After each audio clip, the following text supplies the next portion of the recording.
भरना अब जगह ट्रे हो एरिया ना तो एरिया नहीं हुए कारण से तो अभी का जैसे ये अब आमदनी ढेर हुई तो का टार बर लगा के एमा कुखरा पालन फिन करम कह के मोर योजना बा काकि वह संगे अभी बूटा बरवार हो जाए तो ये अभी जैसे मैं लहसुन लगेले टू आलू लगेले टू यानी लाही बोले टू चाना बोले टू तो ये बूटा बरवार हो जाए तो नहीं हुई तो पाछे तो कुखरा हुई कह के तो हमारे कुखरा पालन कहीं करम कह के योजना बनेले तुम्हें सीता ठारू कागती खेतीसँग मिश्रित बाली प्रणाली अपनाइर बाटी कागती डरौहा आलू लसुन केराउ लाही जसिन बारी लगाख जमिनका अधिकतम उपयोग करतियाल बाटी केराउ फिनबा चना फिनबा अनि त्यसपछि लाही मुरै आलू लसुन गोभी सब कुछ चीज बा तरकारी अपन दैनिक अपन उपभोग हुन टमाटर मिर्चा सब कुछ चीज बा धनिया अन्य सब जो चाहत जा जागिर छोर्क आफन्न बारीमा पसिना बहैना निर्णय सजिलो निरलहन तर मेहनत धैर्यता व निरन्तरताले उहाँ सफल बढैल बा सीता एक सिजनमा करिब 70,000 रुपियाँ नाफा कमाए सफल हुल बाटी मैं कोलपुरसम्म पुगै ठुरो कोलपुरसम्म अब गाडीमा डार्दै ठु कोलपुरसम्म अब हुक्रे कुन्टलले लैजान गाडीमा कोलपुर पुगै ठु अनि बाँसगढी फिन पुगै ठु अनि गाउँमा फिन है अब जैसे फाटफुटे व्यापारी उक्रे ठाई अब जैसे तरकारी अब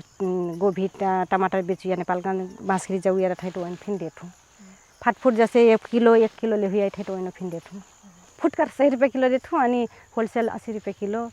अनि एकदम कुंटले लगते तो उकरन 70 रुपये किलो दे देठू लगभग जोटौनी कह के लगभग तुहार 12-13 हजार में तो 60-70 हजार आई चुकल हुई सीता अक्कल शुरू करल कागती व्यवसाय से हाल 204 जहन गाउँ महिला हुकन रोजगारी दिल बाटी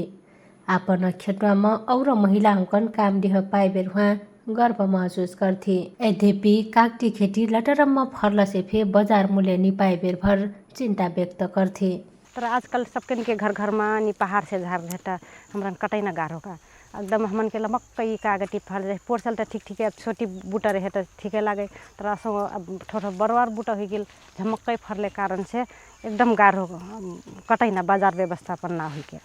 बजारको समस्या हुइल से फे सीता आपन्न व्यवसाय प्रति सन्तुष्ट बाटी गोसिया वो एक छाई से 3 जहनका छोटी परिवार चलैटिएलक सीता अब उद्यमशील किसानका रूपमा परिचित हुइ लागल बाटी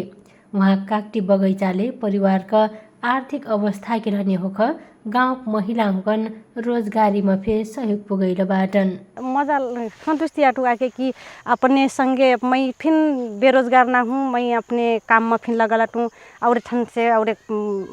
बाट बटोइना बाट काटना से अपने बारी में लगा लटूँ अनि वह संगे जोन बेरोजगार गोटगट महिला दीदी बहनी आते वही फिन रोजगार दे सकूँ अनि जोन व्यापारी आते वही फिन रोजगार दे के फिन तो बेचे से गटाई नहीं तो बेचते नहीं तो एकदम खुशी लागत अनि आप मोट कागज अटर नपक्कै फलकला कह के अटर मेहनत करी तो अटर फरला कह के मेहनत ने कहीं खुशी लागत सीता ठारू कथा मेहनत आत्मविश्वास और स्थानीय स्रोतका स्वरूपमा से सफलता सम्भव बाकना प्रेरणादायी उदाहरण हो उहाँ जसिन महिला र गाउँमा उद्यम गइख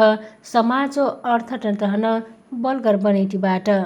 बिन्दु चौधरी गुरबाबा एफएम बर्दिया।